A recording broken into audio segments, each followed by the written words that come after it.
Pasanin ang krus tungo sa buhay na walang hanggan. So, medyo serious yung bugtong natin for today. So, pasanin ang krus tungo sa buhay na walang hanggan.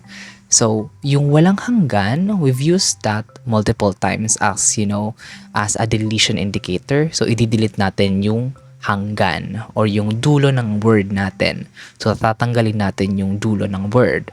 And then, pasanin can be also our containing indicator. So, ipapasok natin or ipapasan natin yung father dun sa different father. And then yung krus.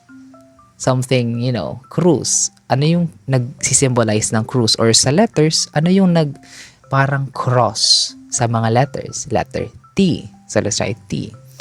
Tungo sa buhay na walang hanggan. So, yung T o yung cross, tungo sa buhay, yung buhay daw, walang hanggan kasi walang katapusan or yung walang Y. I-delete natin yung Y kasi walang hanggan yung buhay. So, itutungo natin yung T. Buhay. And then, tatanggalin natin yung Y. Tapalitan natin ng T kasi yung cross, itutungo natin sa buhay na walang hanggan.